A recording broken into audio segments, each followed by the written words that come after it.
começando mais uma edição do podcast do Media Market. Eu sou a Luísa Teleste e por aqui você já sabe. A gente discute como as transformações da mídia influenciam e também transformam as estratégias de marketing. Convocado a falar comigo sobre isso, o nosso head de digital aqui do Grupo ND, Jean Oliveira. E aí, gente, estamos aqui de novo, mais um episódio, mais um super convidado aqui conosco e um assunto muito interessante para a gente poder tratar hoje. Bom, o propósito do Media Market vocês já sabem, mas eu relembro de qualquer forma, é sempre alavancar e inspirar os negócios das agências de publicidade e também das empresas aqui de Santa Catarina.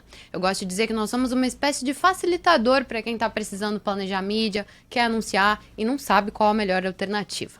Para nos acompanhar a entender melhor como funcionam essas mudanças, principalmente falando de redes sociais. Ninguém melhor do que o CMO e fundador da MLabs, Rafael Kiso. Bem-vindo, Rafael. Obrigada por topar conversar com a gente hoje. Que legal, muito obrigado pelo convite. Para mim é uma honra estar aqui com vocês. Eu adorei o convocado, né? Ele foi convocado esse daqui. Boa. Eu não fui convidado, então. Fui convocado também. Exatamente. Cumpri a ordem, estou aqui com vocês. Boa, show de bola.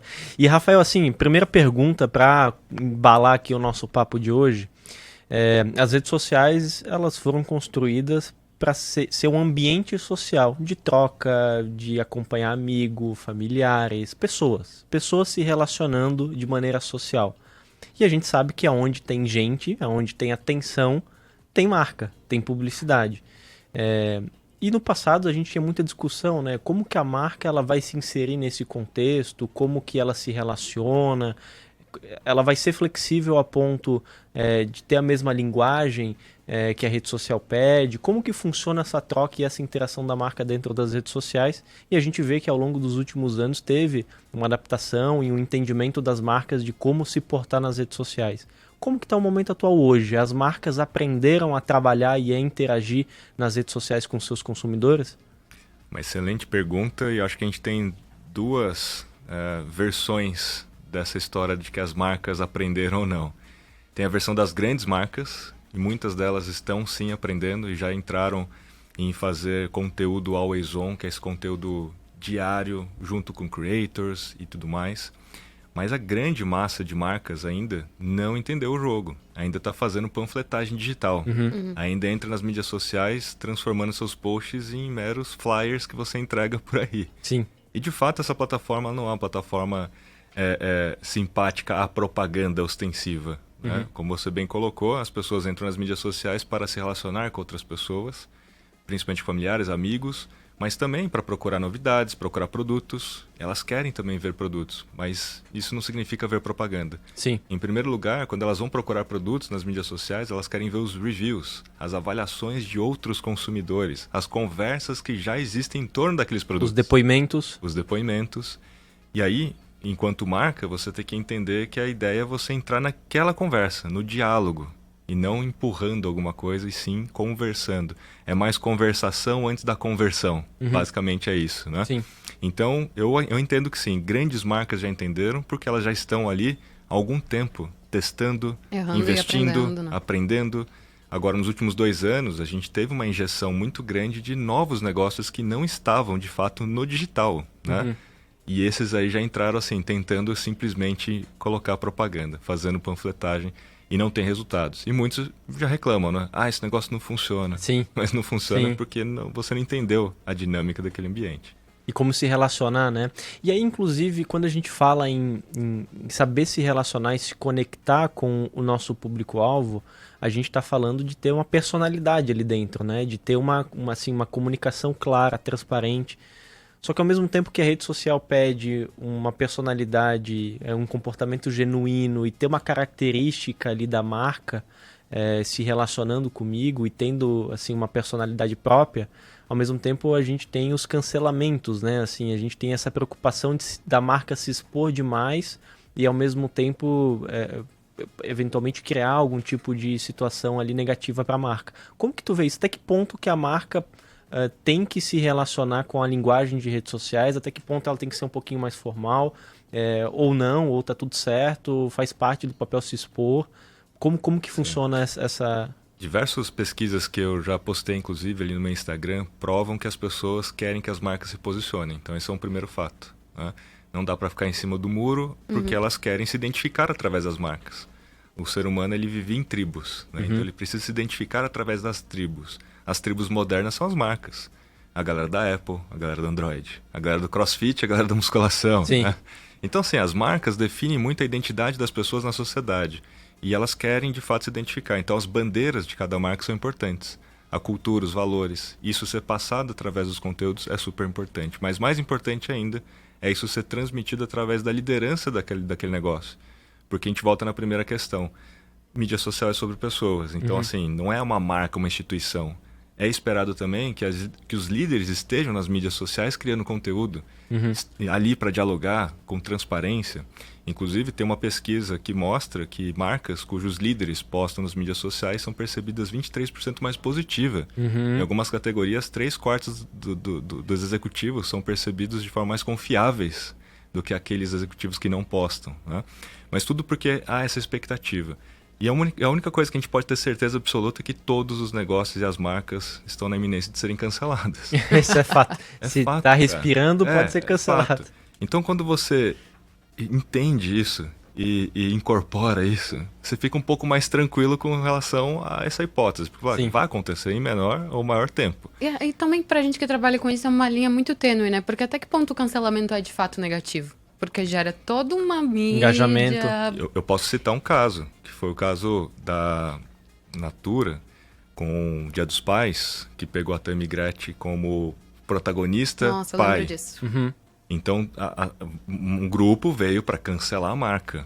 Só que a marca é uma bandeira dela. Então, ela foi lá e defendeu a bandeira e falou, não, a gente defende isso e está certo. E o valor das ações da Natura subiram, não desceram. Então, assim, tem o seu posicionamento. Se você é muito claro com aquilo que você defende, não volte, né? Não, só porque alguém está lá falando mal, querendo cancelar, etc. Mas tem outros casos, obviamente, que fizeram besteira, ou o líder falou besteira mesmo, e aí precisa ser cancelado, no sentido, né, de que precisa corrigir aquilo, né? Precisa mudar a política, ou precisa mudar a forma como aquela empresa está fazendo alguma coisa, porque realmente ela errou. Então, a primeira coisa é assumir o erro. E em menor ou maior grau, você tem culpa em alguma coisa. Se as pessoas estão reclamando, em algum grau você tem culpa. Talvez você não tenha culpa 100%. Mas não assumir nada da culpa também é ruim, né? Claro. Porque assim, as pessoas esperam pedir desculpa, que o líder vá à frente e comente e tal. Então assim, é interessante se planejar, é interessante você já ter um plano de gerenciamento de crise, né? Porque vai acontecer em algum momento. E as primeiras 24 horas, elas correm muito rápidas, né? E depois aquilo vai ser pautado pela mídia, depois é cravado na pedra lá no Google e nunca mais sai do resultado. Então é bom quando você já está ali nas mídias sociais, você já responde mais rapidamente, né? E resolve. Sim. Aproveitar esse gancho, já que a gente está falando de conciliação online, offline, se é que ainda existe essa distinção, para falar um pouco do teu livro, né? Unbound Marketing. Não é inbound, não é outbound, é unbound. Falei certo? Muito bem, muito bem. Palmas pra mim. Não li ainda, confesso, não vou enganar vocês aqui, mas fiquei curiosa para entender melhor, até tentei comprar, estava esgotado. Mas para entender mesmo essa questão dessa metodologia nova, porque tem vários conceitos que são ali até contrapontos comuns do dia a dia que a gente sempre encontra, tipo marketing e vendas, conciliação do online e offline, que você levanta e que traz como uma forma, enfim, de abordar no livro. Queria entender melhor. Conta um pouquinho pra gente aí sobre essa metodologia. É uma metodologia que foi consolidada depois de 2 décadas. Então, assim, não nasceu de um dia para o outro. Eu sou fundador também de uma agência, além da M-Labs, que se chama Focus Networks. Ela está no mercado há 22 anos. E ao longo dessas 2 décadas, a gente já testou muita coisa, a gente já fez muitas campanhas para diversos segmentos e tamanhos de negócio, né? E aí eu fui aprendendo com erros, obviamente, e fui entendendo. Então já passei por diversas metodologias, por diversas estratégias e táticas e tal, né? E eu vivenciei diversas defesas ao longo desses anos, né, no mercado. Defesas como, por exemplo, agora é só inbound. Então, quando nasceu a história do inbound no Brasil, a galera, não pode fazer nem mídia, né? Não pode comprar nem R$1 em mídia, porque o negócio é só conteúdo, tem que atrair as pessoas pelo conteúdo, tem que ser orgânico, etc. E as agências todas tradicionais, na prática, eram super especializadas em quê? Em outbound, né? Em colocar a coisa na rua, ir atrás das pessoas e gerar a demanda, né? Não esperar que ela viesse. Então ficou aquela batalha, né? O inbound contra o outbound. E aí eu chegava à conclusão, assim, mas não é uma coisa ou outra. Existem coisas importantes dos dois lados, e se a gente conseguir orquestrar essas duas coisas, a gente vai ter muito mais resultados. E a mesma coisa sobre marketing e vendas. Sempre teve essa Eterna briga, né? Não, mas aqui marketing também tem que vender, etc e tal. Eu falo, sim, todo mundo tem que estar junto, né? Dentro, porque você tem que entender da jornada do cliente. Quando você coloca a jornada do cliente como espinha dorsal de um planejamento estratégico, você consegue integrar todas essas coisas. O fato é que quando você não tem a jornada como espinha dorsal, você só olha para um estágio dessa etapa, que é vender. E quem é o responsável por vender, e aí não está performando é porque você não trouxe o lead qualificado, ou porque o vendedor não é bom, ou porque não funcionou a comunicação, mas não é isso. E aí, além dessa história toda do inbound e do outbound, a gente começou a vivenciar cada vez mais a história do marketing de influência, dos programas de indicação, do marketing de indicação. Existem vários tipos, né, de estratégias possíveis. Então, de novo, não é uma coisa ou outra. Como é que eu pego tudo isso que nasceu e que existe no mercado em termos de metodologias e transformo isso em uma coisa só, né, que faça sentido para que a gente tenha, de fato, resultados exponenciais. Usando principalmente as plataformas de mídias sociais e esse comportamento das pessoas em serem mídias sociais, porque é um conceito que é importante, né? As pessoas são mídia. As pessoas, de fato, criam a mídia, né, que é o vídeo, a foto, etc., mas elas também são mídia a ponto de indicar um negócio dentro do seu stories e aquilo tem um efeito exponencial, tem um efeito de rede, né? Então, o fim da história, o Unbound Marketing é uma metodologia baseada em 5 passos para que você crie um planejamento estratégico digital, em ambiente digital, de negócio. Não é só de comunicação, né? Porque há uma confusão também entre marketing e comunicação. Aparentemente, todo mundo faz marketing digital e na prática é só comunicação digital, né? E o marketing pressupõe o produto, o preço, a praça e a promoção, que é a comunicação. Então, toda a metodologia que eu criei é também para você pensar no modelo de negócio. Como é que eu penso no meu modelo de negócio para transformação digital, até chegar na ponta, que é a parte de comunicação. E aí eu entro nessas questões todas de editoria, linha de conteúdo, até mesmo frequência de postagem, mas tudo mostrando a lógica por trás e não definindo uma regra. Porque a regra muda a todo momento, inclusive as verdades não são absolutas. E por isso que não existe marketing digital, existe marketing em ambiente digital. Marketing é marketing. E aí eu explico todas as lógicas e falo, o ambiente digital é dinâmico, ele vai mudar o tempo todo. Mas quando você entende a lógica, você se adapta muito mais rápido a tudo que está acontecendo. Fala sobre isso também. Então, assim, eu chego até num ponto de mostrar como é que trabalha, como é que a gente deve trabalhar ali com marketing de influência. Também tem níveis de influenciadores por etapa da jornada. Não é só aquela briga, agora é micro-influenciador, agora não é mais macro-influenciador. Sempre tem essas brigas, né? Sim. Então essa é mais uma briga que surgiu recentemente. Ninguém quer trabalhar com macro, só quer trabalhar com micro. Aí daqui a pouco é micro versus o nano. Não, agora é só o nano, não é mais o micro. Gente, não é uma coisa ou outra. Tem que trabalhar com todos os níveis, com todas as estratégias, fazendo sempre os seus testes, entendendo aquilo que funciona ou não. Que legal. Eu falo muito que quando a gente usa o termo digital, não estamos apenas falando ou se referindo à tecnologia, o ambiente digital, mas sim comportamento. Porque se a gente for pegar hoje o brasileiro, que é o terceiro país que mais consome redes sociais no mundo, né, tem várias pesquisas, né, mas normalmente fica ali de segunda, terceira posição, a gente mais consome é o país que mais consome redes sociais no mundo. Se a gente observar como a gente consome essas redes sociais, normalmente stories, um conteúdo vertical, TikTok, Reels, que é um conteúdo curto, um conteúdo dinâmico, uma edição super diferente do que a gente está acostumado. E aí, conectando essa quantidade de consumo que a gente tem todo santo dia, em média 4 horas, e aí se a gente imaginar como exercício, né? Tu falou agora há pouco sobre musculação e crossfit. Se na musculação a gente vai mais ou menos, faz uma dieta capenga e mesmo assim a gente transforma o nosso corpo, se a gente está todo dia na rede social, 4 horas por dia em média, exercitando uma forma de consumo e de relacionamento vertical, rápido, snackable, né? Tem aquele termo snackable content que eu gosto muito porque eu entendo que hoje a gente está dessa maneira, né? Assim, e olha que esse termo já é antigo. Há muito tempo. A gente quer consumir conteúdo praticamente de maneira vegetativa, né? A gente não quer raciocinar, a gente não quer ler, a gente não quer interpretar, a gente só quer bater o olho e já entender. E aí se a gente pegar tudo isso e multiplicar pela quantidade média de tempo que a gente fica, a gente muda o comportamento que a gente a gente muda o comportamento de consumo, de relacionamento, de entendimento, de interação. E isso impacta em uma cadeia gigantesca, não só na rede social. Tem uma lei do design, até esqueci o nome, acho que é lei de Burke, que diz que você tende a buscar e reproduzir o comportamento do lugar que você fica mais tempo. Então, se você fica 4 horas na rede social, quando você sai da rede social, você vai buscar um comportamento ou um consumo ou uma interação semelhante com aquela. De outras mídias ou de outros locais, ou da maneira de se relacionar, termos, jargões. Então, no final do dia, a rede social, principalmente aqui no Brasil e nos países que estão no top 5 ali, top 10 países que mais consomem redes sociais, a gente é duramente impactado, e aí sem juízo de valor, se é bom ou se é ruim, mas somos impactados quanto à maneira de consumir e se relacionar, e isso acaba indo para outros locais. Sim.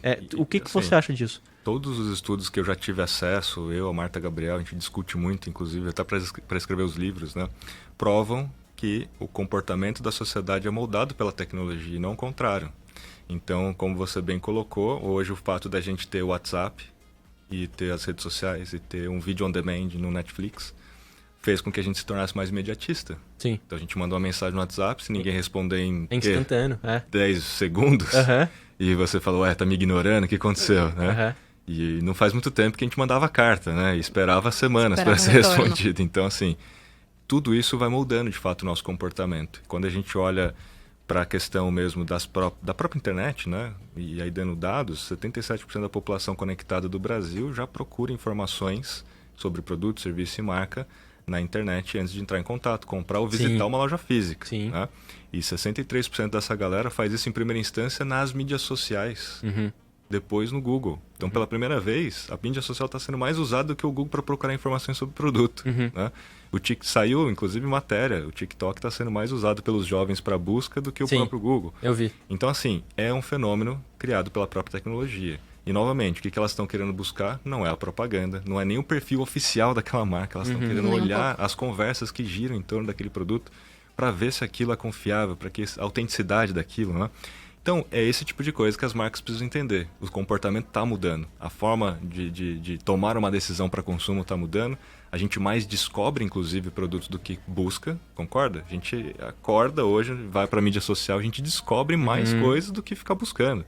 Descobre um produto, um restaurante. A rede social gera muita demanda, né? Gera. Que é convertida, aí sim, no Google AdWords, é convertida no site, mas essa demanda ela é gerada em outro local e normalmente nas mídias de topo de funil, que rede social, no caso, se encaixa. Muito bem. Então, assim, Reels, Shorts, TikTok são formatos muito mais propícios para início de jornada, para etapa de descoberta. Inclusive, os algoritmos desses formatos foram pensados para distribuir aquele conteúdo para quem ainda não te segue. É diferente do algoritmo do feed e do Stories, por exemplo, do Instagram, que foi pensado para entregar para quem te segue.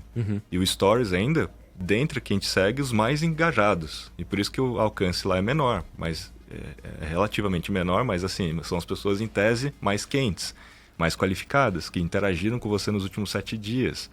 Então, se você entende as diferenças, né, entre os formatos, você consegue até montar a jornada pelos formatos. Então, vou usar Reels para começo, vou usar o feed para consideração, vou usar um Stories entre consideração e intenção de compra, que é a terceira etapa, vou fazer uma live shopping na Black Friday aqui, mais fundo de funil, depois faço um Stories para um público salvo, colocando só os meus melhores clientes lá e distribuo conteúdo exclusivo. Estou olhando para a quarta etapa da jornada, que é a experiência própria.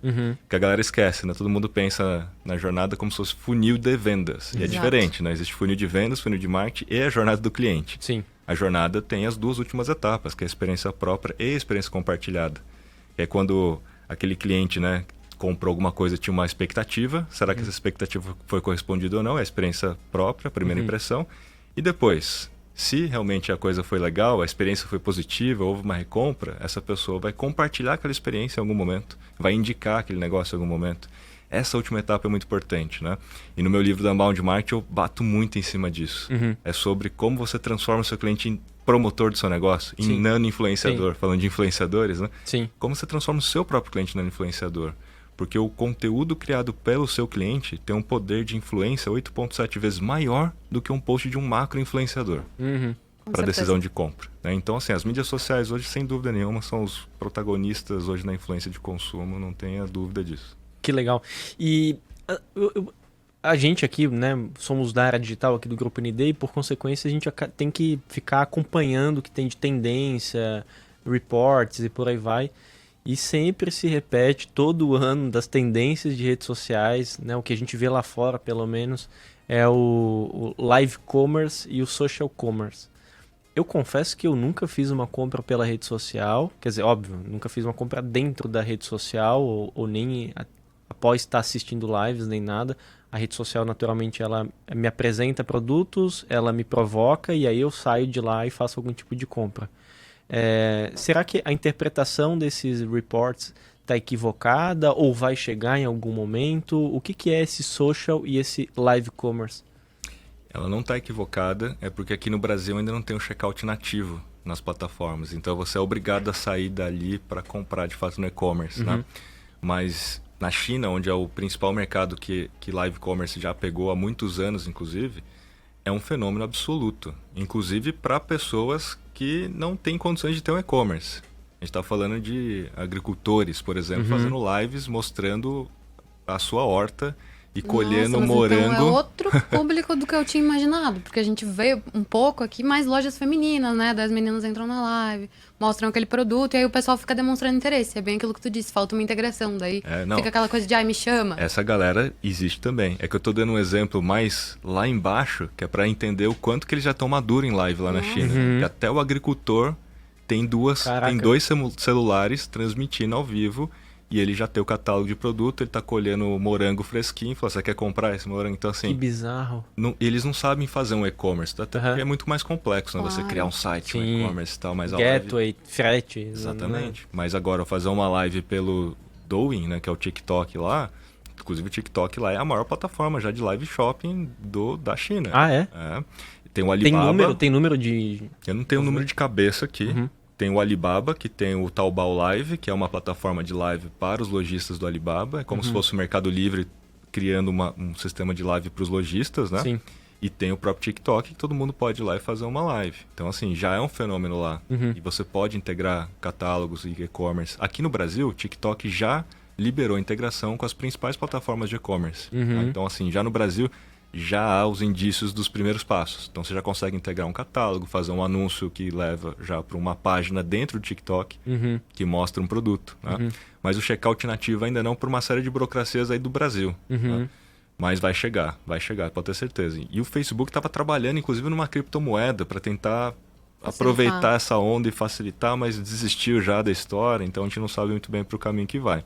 Então é um fenômeno, porque as pessoas já descobrem produtos via as mídias sociais e, obviamente, que seria muito mais fácil você, com um clique, continuar aquele processo ali. Mas eu não vejo que isso vai substituir o e-commerce em si. Porque o e-commerce em si é um grande shopping, é um grande catálogo. Você vai até lá e procura o que você quer.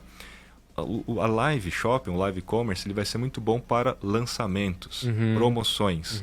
Não para colocar todo o seu catálogo ali dentro daquele seu perfil no Instagram. Coisas pontuais, etc. né? Para lançamento vai ser muito bom. Então você cria uma estratégia de lançar um evento, né?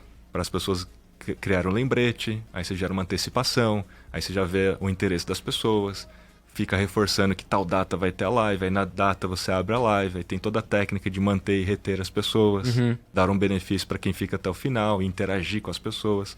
E o grande benefício da live nesse sistema é quando você traz como protagonista um influenciador. Alguém que é um creator, alguém que de alguma forma tem ali uma comunicação, já sabe fazer aquele tipo de trabalho. Tem um público. Então as grandes marcas que já fazem live shopping no Brasil, de Magazine Luiza, de Americanas.com e tal, mas eles não estão fazendo dentro das mídias sociais, não estão fazendo fora, mas estão fazendo live shopping, pode ver, trazem famosos, trazem shows também, né? Para quê? Para reter as pessoas ali. E a grande vantagem é o próprio influenciador trazer o fã dentro da mesma câmera, né? Sabe aquele split camera? Então tem muito lá fora, isso acontece demais. O influenciador contratado abre as portas da sua casa e tudo na casa foi moldado para ser vendido. Então, tudo que tem no guarda-roupa dela, tudo que tem na cozinha dela, tudo que tem no banheiro. Isso. Porque as pessoas têm curiosidade de ver a casa do influenciador. Sim. O influenciador está ganhando dinheiro para que ganhe comissão. A hora que isso chegar no Brasil, esquece. As possibilidades são inúmeras, né? Agora você entendeu o poder que tem uma live quando você coloca influenciador junto dessa equação. E tem uma influenciadora lá que chama Via, ou Vaia, dependendo da forma que você quiser, em um mês já vendeu mais de 500 milhões de dólares em produtos. Caramba. E ela ganha comissão para isso. Então, Uhum. assim, não é nada mal, né? Sim. Hoje ela já é a maior lá da China e tal. Então, assim, vai ser um fenômeno aqui porque a gente gosta já de mídias sociais, como você bem colocou. O brasileiro, quando a gente fala de influenciador principalmente, né? O Brasil é o segundo maior país no mundo que segue influenciadores. É o país número 1 que tem influenciadores no Instagram, no mundo. Número 2 no TikTok. Então, assim, a gente, em termos de influenciador, a gente tá muito bem. No Brasil são mais de 500 mil influenciadores acima de 10 mil seguidores. Tem mais influenciador que engenheiro, dentista, etc. Sim. E quando a gente desce um pouco o nível para mais de 1.000, não só 10 mil mais, né? Para 1.000 mais, chuta aí. Quantos influenciadores tem o Brasil? O que você acha? Não arrisco. Não, dá um número. Qualquer número que você acha. 4 milhões? Quem dá mais? Eu diria que 15. Ó, 12,8 milhões de influenciadores que já fizeram algum publi com a hashtag publi. Pode ser tipo permuta, não importa. Cara, imagina o trabalheira que as marcas vão ter pra ficar acompanhando, metrificando, contratando esses caras, né? Vai ser um desafio aí. Isso mostra, né, de novo aquela história do comportamento. O brasileiro quer ser influenciador. Senão não teria 12,8 milhões de influenciadores. Todo mundo é aspirante a ser influenciador, todo mundo quer ter ali um reconhecimento, né? E quando eu leio isso, eu entendo o quê? Que é sobre comunidade, é sobre transformar o seu cliente no influenciador. Porque todo mundo quer ser influenciador. Então, se você chamar o seu cliente para participar de uma comunidade da marca, para se tornar um creator da marca, a probabilidade dessas pessoas aceitarem é muito grande. Muito grande. Então, já tem algumas marcas que já estão nesse caminho, estão fazendo, estão se dando bem. O brasileiro já faz isso, de certa forma, naturalmente, né? Se você compra em site gringo, tu entra ali, com certeza tem um comentário em português, falando sobre aquele produto. Eu acho isso muito incrível. Queria aproveitar para emendar numa pergunta. A gente falou bastante sobre mudança de comportamento, sobre como as redes sociais influenciam nisso, enfim. E o Be Real, que vem sem filtro, sem anúncio. A gente que mudou, ele que vem para fazer a gente transformar a nossa forma de ficar na frente das redes sociais, enfim. O fato é que ele nasceu já sendo copiado, né? Então, assim, mal nasceu, o Instagram copiou, o TikTok copiou. Então, assim... o TikTok lançou o Now. TikTok dentro Now. do aplicativo, você eu não tem vi o TikTok ainda. Now. E é o Be Real. É isso. E aí no Stories agora você pode habilitar a dupla câmera. Então você faz um Stories com a sua câmera frontal e a câmera traseira. E é a mesma situação. Mas será que as pessoas querem ser Be Real? Aí eu não tenho dados para te dar informações. Mas o TikTok te força a fazer um Now para poder ver o outro Now de alguém. O Be Real é assim Copiado, também, né? assim, sem o menor pudor, né? Pudor, exatamente. Então é isso que eu estou dizendo. Ele chamou atenção, mas obviamente que se as pessoas, né, se o TikTok e o Instagram estão copiando, é porque aquilo poderia, de alguma maneira, incomodar, né, vamos dizer, ali na estratégia, porque eles perceberam que as pessoas, de alguma maneira, têm um movimento aí. Inclusive, tem marcas que criam movimentos, né, a favor, vamos dizer assim, do não uso de filtros. Né? Então, a Dove, por exemplo, tem um movimento grande que é, tipo, No Digital Distortion Pledge, né? Tipo, porque o lance dela é real beleza, né? Então ela defende essa Sempre história foi, da real né? beleza, exatamente. Então ela tem um movimento grande para isso e tem muita gente que não precisa nem ser fã da Dove que também concorda com esse movimento, né? Então o Be Real é um pouco disso. Eu acho que a gente vai ter mais discussões com relação a isso, né, daqui para frente, porque de fato tá ficando assim, os lances dos filtros, né? Tá ficando um negócio absurdo, assim. Eu acho que tem uma questão a ser discutida aí sim na sociedade. Eu posso estar falando bobagem, mas acho que acabou chamando a atenção de outros players, porque o número de downloads cresceu muito rápido. Mas aí o pessoal que acessa todo dia já não é um número tão atrativo assim, né? É igual a história do Clubhouse, né? Exato. Quando bem nasce lembrado. alguma coisa, é normal. Você tem os early adopters, a galera vai, quer testar, faz download e tudo. O lance é a retenção. Esse é o grande ponto. desafio. É, o desafio do modelo de negócio, né? Primeiro, como é que você sustenta depois aquele número de pessoas, porque não é barato você sustentar servidores e infraestrutura para aguentar e suportar sei lá quantas milhões de pessoas ali, né? Então alguém tem que pagar essa conta. E sem contar que a maior parte das redes sociais nem são autossustentáveis financeiramente, né? Assim, demoram para conseguir assim tracionar e conseguir pagar as contas. Então, ou paga a conta logo, ou daqui a pouco não tem tempo para esperar dar certo, né? Cara, o TikTok Eu acho que foi incrível porque muito rapidamente eles conseguiram... Não, ali foi um caso fora da curva ali. E eles muito rapidamente conseguiram equacionar crescimento de usuários com crescimento de anunciantes na base. Sim, não, ali foi muito rápido. Ali tudo foi muito, muito atípico, né? Eu acho que um fenômeno do TikTok vai demorar para se repetir, eu acho. Inclusive, as informações que eu tenho é que o Brasil se tornou o mercado número 1 fora da China já por TikTok em anunciantes, em mercado, etc, né? No tanto que você pode perceber que eles estão presentes em tudo quanto é evento grande, inclusive na RD Summit.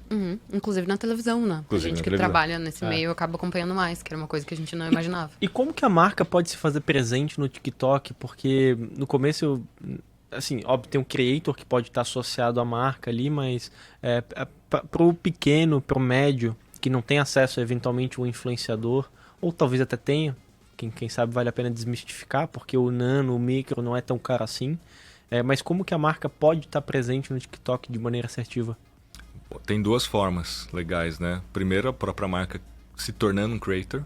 É sempre uma boa estratégia, né? Da marca entender que quem está fazendo um bom negócio são os creators, porque eles criam conteúdo que é útil, que é relevante, que ajuda de alguma forma, né? E esse é o tipo de coisa que as pessoas querem ver, e isso retém as pessoas dentro das mídias sociais. Então, se você aprender com os creators e se transformar num creator, é um bom caminho estratégico.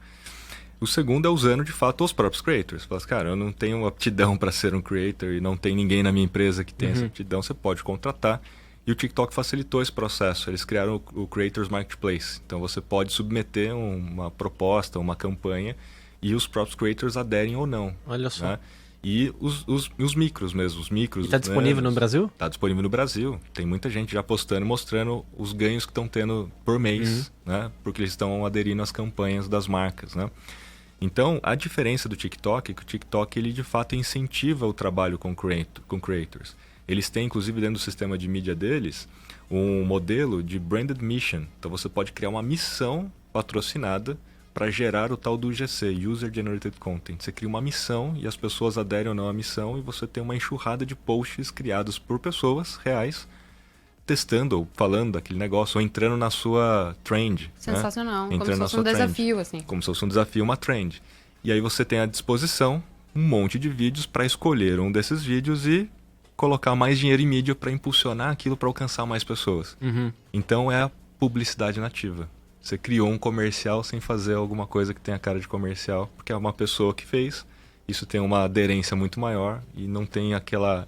Vamos dizer, não tem a repulsa, né? Porque aquilo parece uma propaganda, aquilo é uma intrusão, né? Dentro do ambiente. Não, é super nativo. Isso é um negócio que os caras estão fazendo assim, que não tem comparação com outras plataformas. Então, tem essas duas maneiras aí principais. E olha só para dar dados assim importantes, porque muita gente pensa no TikTok e pensa, mas, é só besteira, é só bobagem, é só dancinha, é só geração Z, né? Cara, a gente tá aqui, os últimos números que eu tenho, 82 milhões de usuários brasileiros. Caraca. O Instagram tem 125 milhões, então assim, já não está tão distante assim. E mais de 60% dos usuários brasileiros do TikTok tem mais de 25 anos. Então o aspecto demográfico também muda rápido, porque você cresce rápido, o aspecto demográfico muda rápido. Meus pais usam TikTok. Aí. É muito fácil usar TikTok. Inclusive muito mais fácil do que as outras redes sociais. É só tu ficar arrastando. Não tem muito o que fazer, sabe? Não tem fricção nenhuma. Exatamente. E você não precisa nem seguir aquela pessoa, porque você continua vendo o conteúdo dela, porque diferente. O algoritmo entendeu que você se interessou por aquilo. Então é um fenômeno, cara. É realmente interessante entender essa dinâmica e participar dela, porque não é mais um hype, assim. Não é mais uma coisa assim, como Be Real, ou talvez o Clubhouse, né? De fato, ele já se consolidou e agora, daqui pra frente, na minha opinião, é importante as marcas firmarem a sua presença lá dentro. Sim. Se tu pudesse escolher uma só rede social, plataforma, para estar presente de todas essas que a gente já citou aqui, qual que você estaria? Uma só, aí você tem que pensar a curto prazo, né? Aí é Instagram. Porque hoje o Instagram, de fato, se tornou a principal. Tem mais usuários, inclusive, do que o próprio Facebook. Então o Facebook chegou a 121 milhões, está decrescendo no Brasil. Quando, obviamente, você soma Instagram e Facebook, boa parte há sobreposição, mas tem uma parte que só usa Facebook, tem uma parte que só usa Instagram, então chega a cerca de 160 milhões de usuários, os dois juntos somados, né? Então, quando você vai para o sistema de mídia no posicionamento automático, você tem um potencial de alcance de 160 milhões de pessoas e está tudo certo. Mas se fosse para escolher uma, pensando só no agora, é o Instagram, que é onde as pessoas de fato circulam com mais frequência. Isso tá mudando porque, assim, conforme os caras entenderam que o jogo é de retenção, e o TikTok começou a reter por mais tempo os usuários brasileiros do que o próprio Instagram, o Instagram foi lá e criou Reels, e deu certo. E conseguiu recuperar uma parcela dessa galera, uma parcela que nem tinha saído do Instagram, e de fato já nem vai sair do Instagram para ir pro TikTok, porque ficou ali no Reels, né, e funcionou. Então acho que foi acertada do ponto de vista de negócio, tá? De Instagram, assim, foi acertada a decisão deles. Então eu apostaria, se fosse a curto prazo, aqui. Se fosse um pouco mais a médio e longo prazo, TikTok, com certeza. E tem o YouTube, que pouca gente fala, cara, mas o YouTube, assim, é um fenômeno também. E assim, a gente já esqueceu mais ou menos do YouTube, mas o YouTube ainda tem seus 130 milhões de usuários ativos, já chega até mais quando não for ativos no Brasil. É o segundo maior buscador da internet, né? O problema do YouTube é que é mais difícil de você fazer vídeos de 10 minutos ou mais, né? Porque lá... Que é o que eles valorizam, né? Se você quiser ganhar dinheiro lá, né? Se quiser fazer alguma coisa mais relevante lá, tem essa premissa, né?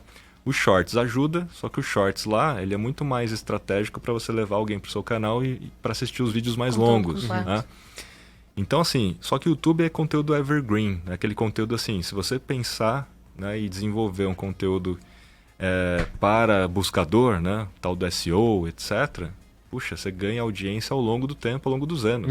Continua ganhando. Vira um ativo, né? Vira um ativo. E assim, Reels, TikTok é muito mais... Não é efêmero como Stories, né? Mas obviamente que ele tem um ciclo de vida mais curto. Você tem que criar, tem que criar outro, porque o negócio não fica ad eterno viralizando, né? Então o YouTube, ele tem, cara, sua importância, na minha opinião.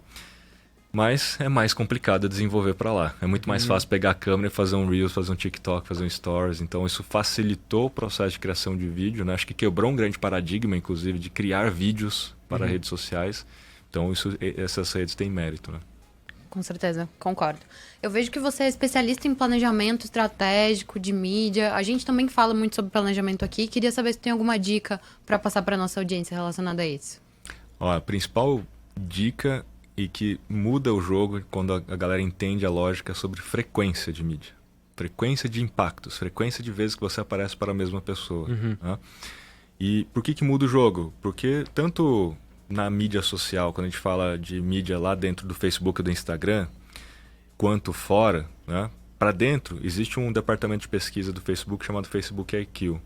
E eles fizeram algumas pesquisas e chegaram à conclusão de que a frequência média ideal para você captar até 95% da lembrança de marca e intenção de compra é 2 por semana, ou se você multiplicar por 4 semanas e meia, que é o que tem na média os meses do ano, né? Vai dar ali 8, 10, né? Frequência 10 num ciclo de 30 dias. A Nielsen tem o departamento de neuromarketing, chegou a uma conclusão muito semelhante, de frequência de 5 a 9. Então não está tão distante dos dois. Pô, se a gente somar aqui vai dar 8, 10, ali 5 a 9, está praticamente a mesma coisa, né? O que significa que quando você faz uma campanha, tipo um flight de 10 semanas, né, que seria uma média ideal de você manter uma campanha ativa no ar, e você definiu o seu público-alvo lá, você deveria tentar alcançar 100% daquele público-alvo definido nessa frequência. Para que no final daquele período, se perguntar das pessoas, né, você lembra dessas marcas, e qual dessas marcas você lembra, 95% de chance de apontar a sua marca. Sim. A intenção de compra depende da mensagem que você colocou nos seus criativos, né, no seu anúncio, da oferta, né? Aí depende de outras circunstâncias, mas a lembrança de marca você tem uma certa garantia pela ciência, né? Então, dá para a gente extrapolar isso para duas coisas. Primeiro, daria para extrapolar isso para a frequência de posts, se a gente fosse pensar nessa forma. Se você só usar post patrocinado, dá. Você poderia fazer 2 posts por semana, atingindo 100% do público-alvo. No final de um período, você teria a frequência média ideal, alcançando as mesmas pessoas. Então, você poderia talvez parar com essa neurose de fazer 3 posts por dia, né? E gastar muito dinheiro, depende com produção. Você poderia criar conteúdos melhores e impulsionar aquele conteúdo 100% para aquelas mesmas pessoas. Mas não é só isso. Tem que pensar naquela jornada que a gente citou, né?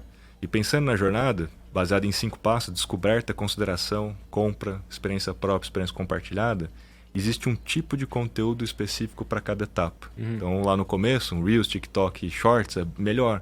É um tipo de conteúdo que tem que ser simples, rápido e curto, tem que chamar atenção, passar uma informação. útil, rápido e relevante para que a pessoa fale, pô, tem um negócio legal aqui, vou visitar o seu Instagram, seu perfil.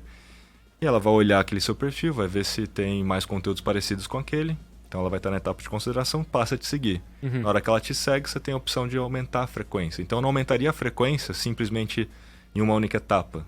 Eu colocaria talvez dessas 8 ou 10, 2 na primeira etapa de descoberta, umas 4 na segunda etapa de consideração, porque ali é onde a pessoa já se mostrou mais interessada em ver meu conteúdo, então eu posso elevar mais. Porque no começo eu nem sei se a pessoa vai se interessar, então eu não vou gastar toda a minha bala lá. Aí a pessoa que se mostrou mais interessada ainda é aquela que clicou no link da bio, visitou minha landing page, foi pro meu e-commerce, aí eu tenho que ter o pixel de conversão instalado, tenho que ter a API de conversão instalada para quê? Para eu poder reimpactar aquelas pessoas que são mais interessadas. Aí eu aumento ainda mais a frequência e vou compondo essa frequência que a gente colocou aqui. Então não é um tiro só, não é a mesma campanha ou o mesmo comercial como na televisão a gente faz muito, né? Pega o mesmo comercial e 8 vezes na cabeça da pessoa, né? Na mídia social é uma composição e não é com a mesma criativa, é uma composição. Mas no planejamento, como você colocou no começo, eu posso compor essa frequência de outras formas. Eu impacto na mídia social e depois quando a pessoa vai para o Google e me busca, eu impacto ela lá. Depois ela entra na minha landing page, captei um WhatsApp ou e-mail, impacto ela por e-mail ou por WhatsApp. Então eu posso ir compondo esses impactos em diversos canais ao longo da jornada. Eu não preciso forçar a barra em um único canal. Por isso que eu falei, talvez a gente possa fazer isso tudo com posts, mas idealmente a gente tem que criar um planejamento entre canais ao longo da jornada, porque a pessoa não fica só em um lugar, né? Ela sai dali, vai para outro lugar, volta, etc. Então você vai compondo. Mas quando você entende que existe essa frequência média ideal, você muda totalmente o seu orçamento de mídia, porque você parte do princípio que você tem que atingir aquela frequência. E aí quando você entende que a frequência é mais importante do que o alcance, muitas vezes você diminui o inventário de mídia. Você fala, em vez de alcançar 1 milhão de pessoas, vou alcançar 500 mil, porque eu vou alcançar 500 mil 8 vezes. Em vez de 1 milhão, 4 vezes. E Entendeu? de forma muito mais assertiva, né? Porque tu já construiu uma cadência. E aí isso aumenta muito a probabilidade de conversão, de vendas. E por isso que muitas campanhas não dão certo. Porque você alcança milhões de pessoas, as pessoas comemoram. Nossa, olha que legal o relatório. Alcançamos um monte de gente. 1 vez e meia, 2 vezes e meia. Não é a frequência média que não vai fazer a pessoa nem lembrar de você. Então, tem que privilegiar a frequência em detrimento de alcance. E aí você muda o planejamento de mídia, muda o orçamento e faz toda a adequação, né?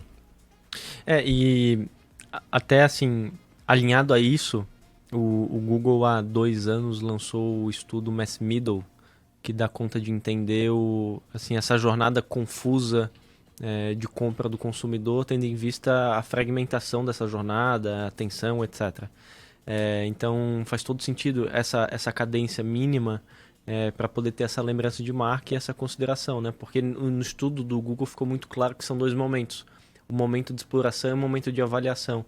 Então tu tem que estar ali sendo considerado, sendo lembrado, sendo provocado numa frequência mínima, média, como tu comentou. Exatamente. Então às vezes vai aumentar, às vezes vai diminuir, mas pelo menos tem uma média.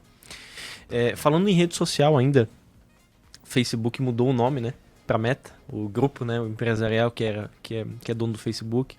O que tu tens visto aí de meta, de metaverso, das iniciativas que o Facebook está tendo e esse foco que ele está dando? O que vem por aí? Ninguém entendeu direito o que é o metaverso, se vai ser um jogo melhorado. O que vai ser? O que tu tens de informação e entendimento disso? É normal, né? Quando alguma coisa nova surge, a gente tenta comparar isso com alguma coisa que a gente já conhece para facilitar o entendimento. E a coisa mais próxima é a história dos jogos virtuais 3D, né? E aí passa a impressão que metaverso é um ambiente virtual 3D, com mais gente lá dentro, né? Social, né? E não é bem isso. Na verdade, o conceito do metaverso é quando a gente agrega camadas digitais à nossa própria realidade, né? E por isso que envolve realidades mistas, e não só realidade virtual. Então a realidade aumentada também faz parte desse processo. Sim.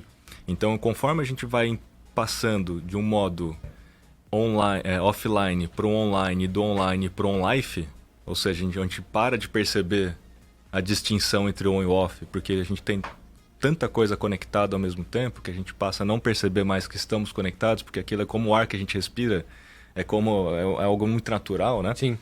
A gente passa a ter internet das coisas, a gente passa a ter tênis conectado, não só o relógio conectado. A gente passa a ter o carro conectado, a gente passa a ter a geladeira conectada. Ou seja, tudo conectado, por sua vez, vai ser uma interface de comunicação com o consumidor final. Tá?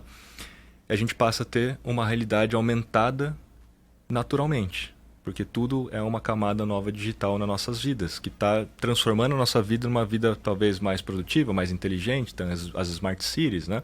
Então você tem o pavimento conectado que detecta e já manda o sinal para o farol, e assim por diante, né? Agora, quando a gente olha pela ótica dos primeiros casos de uso, a gente vê muito mais casos de uso dentro de ambientes virtuais 3D, dentro de um óculos virtual como o Oculus Quest, né?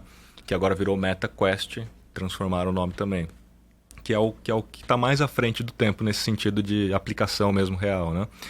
Então a Meta, ela desenvolveu um ambiente que tem vários aplicativos lá dentro. É como se fosse um celular que você baixa na App Store aí os seus aplicativos. Você entra no Oculus Quest e você baixa os aplicativos. Um desses aplicativos é o Facebook, é o Meta Horizon Worlds, e o outro é o Meta Workrooms. Workrooms é um ambiente virtual de trabalho com mais pessoas. Inclusive, eu e a Marta Gabriel, a gente lançou nosso livro no Workrooms com jornalistas. Legal. Que tinham óculos, outros compraram óculos, e quem não tinha pôde participar em vídeo, porque ele coloca as pessoas em vídeo como se fosse num Zoom. Tá? Mas tem limitações, então, porque ele ainda está em beta, etc. E tem o Horizon Worlds, que é mais análogo à ideia do Second Life lá no passado, de você criar ilhas, de você criar ambientes imersivos com experiências de marca. E já tem marcas como a Wendy's, né, de hambúrguer, já fazendo suas experiências lá dentro. Né? Só que isso tudo ainda está dentro da tal Web 2.0, que é uma web privada, centralizada, porque tudo isso está sob o comando da Meta. Exato. E existe o conceito da Web 3. Então, o metaverso, ele é a evolução da própria internet em si, como eu expliquei. Porque vai adicionando camadas digitais, é uma evolução natural da própria internet. Então, é errado falar que existem vários metaversos. É como falar que existem várias internets. Não. O metaverso é uma evolução. E existe a tal da Web 3, que é uma web descentralizada, onde toda a história de blockchains, criptos, NFTs, etc., estão contidas nessa história da Web 3. E existem ambientes virtuais 3D na Web 3, como Decentraland e Descend, que são descentralizados de fato, que são interoperáveis, que você pode comprar um ativo e transferir seu ativo entre um universo e outro universo. Quando você compra uma skin no Fortnite, você não vai com essa skin pro Roblox, né? Ainda está na Web 2, ainda é privado. Você passa o seu cartão de crédito, que é de uma empresa privada centralizada.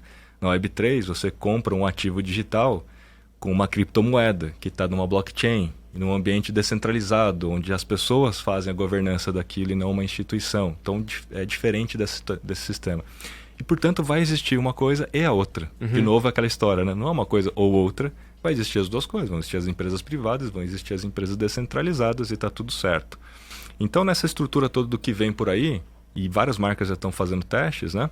É de criar experiências imersivas de marca dentro desses ambientes virtuais. Esses são os primeiros casos de uso, inclusive o pessoal de marketing é pioneiro, né, quando a gente fala de metaverso. Dentre todas as categorias aí, de saúde, etc. Então, o galera de marketing é o que está mais à frente, principalmente marcas de varejo. Né? Então, a gente está falando de Boticário lançando ação com a Sabrina Sato. O boom das influenciadoras virtuais, né? Agora toda marca tem um influenciador virtual, lança restaurante no metaverso. Boca Rosa com a Pink, né? Fazendo alguma coisa análogo ao metaverso. Não é um metaverso em si, mas ela se aproveitou do hype, né? Até o Banco do Brasil lançando arena esportiva no Roblox. Você tem a Renner na Fortnite, a Havaianas no Fortnite, para citar marcas brasileiras, né? E tem eventos acontecendo. Então, o British Fashion Council aconteceu tanto ao vivo no TikTok, quanto virtual dentro do Roblox, quanto ao vivo, de fato, lá fisicamente, ao mesmo tempo. E pela primeira vez na história, eles fizeram uma categoria para premiar moda no metaverso. Né? E a usuária Cissa Safir ganhou lá e tal, porque desenvolveu a roupinha legal. A marca Amaro, no Nintendo, no jogo do Nintendo Animal Crossing, chamou consumidores para criar as suas roupinhas. E ela criou o Cross Collection. Então pegou as roupinhas mais votadas e transformou em roupas de verdade no seu e-commerce. E criou uma coleção que é o Cross Collection, né? Fez esse cross entre o virtual para o real. Né? Então, assim, Inclusive, é ruim a gente falar, né, do mundo real e do mundo... O mundo é real em qualquer circunstância, mesmo que seja virtual, né? É o digital ou o físico, né? Então a gente precisa ir corrigindo aos poucos essa história toda, porque a gente também se pega falando dessa forma, né? Tá errado. Então, cara, o que acontece, né? É normal a gente, em primeira instância, ir pelo caminho dos games, e pelo caminho dos que é mais próximo aos games, né? Mas, na essência mesmo, é muito além disso. E a gente vai ver mais aplicações daqui em diante, na minha opinião, em realidade aumentada do que virtual. O novo óculos que a Meta lançou, que é o Oculus Quest Pro, que foi lançado recentemente, mostra bem isso. Você está aqui no ambiente com uma outra pessoa sendo, basicamente, né, um holograma dessa pessoa na sua frente, no ambiente físico em que você está. Sim. E não no ambiente virtual. Sim. Né? Eu gosto desse conceito que tu falou de camadas. Eu acho que esse entendimento de camadas digitais agregadas à nossa realidade física, aí eu acho que faz sentido. Aí eu acho que é um caminho interessante a ser seguido, né? É por isso que eu acho que os próximos casos de uso reais mesmo, onde a gente vai começar a dar mais valor, principalmente para nossas profissões, né, e para o nosso dia a dia, vai ser quando a gente começar a envolver mais a realidade aumentada e não tanto a virtual, né? Então é isso aí. São essas camadas que tu chama de multiverso? O multiverso é um análogo do multiverso da Marvel, né? Mas porque assim, eu falo do multiverso das mídias sociais, né? Eu fiz uma palestra que fala sobre o multiverso das mídias sociais.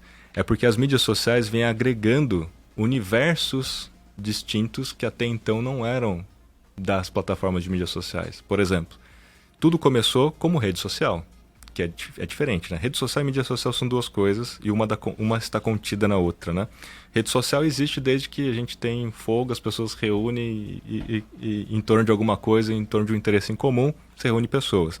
O Facebook foi a grande rede social, né? Você entrava no Facebook para se encontrar com outras pessoas da sua escola, da sua família, e era esse o interesse em comum, as pessoas, né?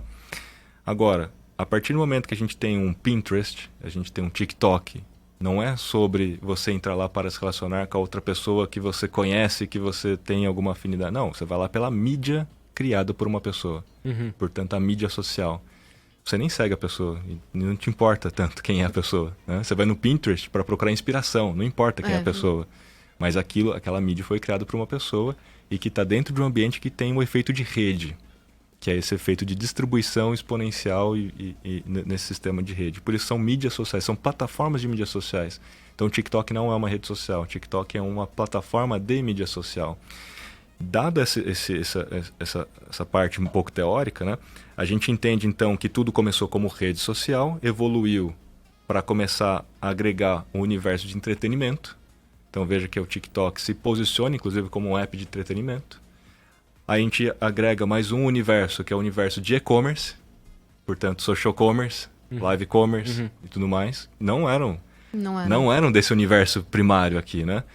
Aí você começa a agregar agora os universos de criptos e blockchains e NFTs. O próprio Instagram no Brasil já liberou. O Brasil é um dos 200 países que está liberado as coleções digitais. Você pode conectar uma MetaMask, uma carteira, e colocar o seu NFT à disposição ali do seu perfil. O Twitter, mesma coisa, né? Então você começa a mostrar os ativos digitais que você tem. Assim como se você fosse levar os amigos na sua casa, você ia mostrar o carro que você tem, o quadro que você tem. É a nova versão, né, do psicológico de querer mostrar o que você tem para alguém, né? Isso faz parte do comportamento da sociedade. Então você vai agregando universos que não eram originais. E é isso que eu chamo do multiverso das mídias sociais. Por isso que a gente está passando cada vez mais tempo lá dentro. Então, das quase 10 horas que a gente passa por dia na internet, né, 4 na média dentro de plataformas de mídias sociais, e vamos passar cada vez mais. Por quê? Porque o jogo é de retenção. Pensa assim comigo, né? Como é que eles ganham dinheiro? O usuário usa de graça, né? Mas como é que eles ganham dinheiro? Vendendo anúncios. Para vender anúncio, você tem que ter duas coisas. Tem que ter gente. Tem que ter gente e tem que reter essas pessoas. Porque senão você não tem grade de anúncio, certo? Ah, eu tenho um monte de gente que só entra num horário só. Ferrou. Todo mundo está competindo pelo mesmo horário, pela inserção ali, e isso é impossível. Então eles precisam reter as pessoas ao longo do dia para ter várias possibilidades de inserções. E para ficar mais barato para todo mundo, porque senão ficaria muito caro, né? Inviável. O usuário eles já tem, certo? O usuário, os caras já têm aos montes, centenas de milhares, milhões de usuários. O que eles precisam agora é reter o usuário. Então, por isso que o jogo, nesse momento, é de retenção. E quando a gente começa a entender que o jogo é de retenção, não por acaso eles estão incorporando entretenimento. Estão pagando creators, porque o creator é o protagonista do entretenimento. O creator é a versão análoga dos âncoras de televisão, né? Dos programas de televisão. Eles que criam os programas dentro das mídias sociais. As pessoas estão lá dentro porque elas querem acompanhar aquilo. Então eles são pagos para isso. As pessoas querem comprar. Não, mas não sai daqui. Compra aqui dentro mesmo. Não, agora eu tenho alguma coisa lá do metaverso. Começa dentro da mídia social também. Não precisa sair daqui para clicar, para ir lá para o ambiente virtual. Então tudo vai começar através da mídia social e quanto mais eles puderem segurar as pessoas lá dentro, melhor, para poder vender mais anúncios. E quando a gente entende esse modelo de negócios, concorda comigo que a gente não precisa tentar decifrar o algoritmo para criar conteúdo bom? Se você criar um conteúdo que ajuda a reter o usuário na rede, é o conteúdo que eles vão adorar viralizar e distribuir. Se você cria um conteúdo que não ajuda a reter, e propaganda invariavelmente não ajuda a reter, é o conteúdo que vai flopar, que vai alcançar pouco, que vai engajar pouco.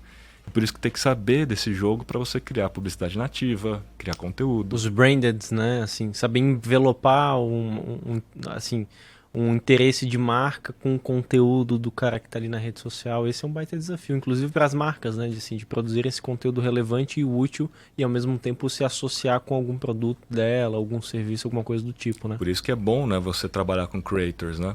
Porque essa galera já sabe a linguagem, sabe como fazer isso melhor, né? E você, enquanto negócio, você deveria ser especialista naquilo que você vende, certo? Certo. Então fala mais daquilo que você sabe e menos daquilo que você vende. Aí a venda vai acontecer. Boa ideia. Sensacional, nossa, eu tô bem satisfeito, um papo muito inspirador, muita dica, muito conteúdo, muita pesquisa. Tens alguma pergunta para fechar, Lu? Não, acredito que a gente pode fechar já. Acho que a gente tá estourando até de tempo, liberar o Rafael. Sensacional, obrigado pela tua presença, obrigado pelo teu tempo. Pra gente, pra nossa audiência, com certeza vai ser muito valioso aqui as dicas e os aprendizados que tu trouxe pra gente hoje. Legal, fico feliz em contribuir, contem comigo sempre. Sempre que precisar, independente se a gente tá aqui em Floripa ou não, a gente pode voltar aqui, contem comigo. Show de bola. Sensacional, muito obrigada por ter vindo. A gente encerra então mais um episódio. Não deixem de nos acompanhar lá no site, media.market, lá você encontra todos os episódios, inclusive os conteúdos do nosso blog. Tchau, tchau. Valeu, gente.